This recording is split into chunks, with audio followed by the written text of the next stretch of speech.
Hello viewers, আসসালামু আলাইকুম। কুরবানির মাংস ডিপে কিভাবে রাখবেন? আমরা কুরবানির সময় মাংস ডিপে রাখা নিয়ে তাড়াহুড়ো শুরু করে দেই। এটা একদম ঠিক নয়। আজ আমরা এই ভিডিওতে দেখব কুরবানির মাংস ডিপ ফ্রিজে কিভাবে রাখতে হয়।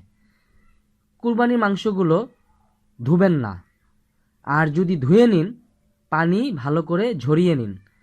আর সবচেয়ে ভালো হয় কুরবানি দেওয়ার পরপর মাংসগুলো প্যাকেট মানে পলি করে ফেলুন।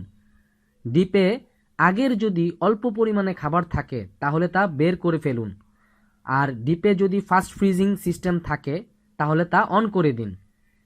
তারপর আপনার কুরবানি মাংসগুলো অল্প অল্প করে ডিপে লোড দিতে থাকুন। যেমন যদি 50 কেজি মাংস হয় তাহলে 10 কেজি করে লোড দিন। 30 মিনিট পর পর 5 বারে রাখুন।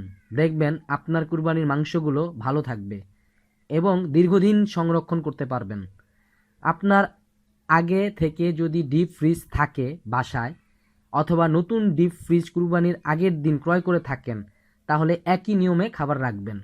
একসাথে কখনো ডিপে কুরবানির মাংস লোড দিবেন না। এতে করে ডিপের চারিদিকের খাবার ঠান্ডা হবে, কিন্তু মাঝখানের কোনো খাবার ঠান্ডা হবে না। ডিপের ড্রেনেজ লাইন দিয়ে রক্ত পানি পড়বে এবং আপনার সকল কুরবানির মাংস নষ্ট হয়ে যাবে। ও জরুরি কথা, ডিপে খাবার রাখা শেষ হলে দেখবেন খাবারগুলো শক্ত এবং বরফ জমেছে কিনা। যদি সব ঠিক থাকে তাহলে অবশ্যই ফাস্ট ফ্রিজিং সিস্টেমটি অফ করে দিবেন। এখন থেকে এই নিয়মে কুরবানির মাংসগুলো ডিপ ফ্রিজে রাখুন, দেখবেন দীর্ঘদিন সংরক্ষণ করতে পারবেন। ভুলেও সকল খাবার একসাথে লোড দিবেন না। ধন্যবাদ সবাইকে ভিডিওটি দেখার জন্য। আমাদের নেক্সট ভিডিও দেখার আমন্ত্রণ রইল।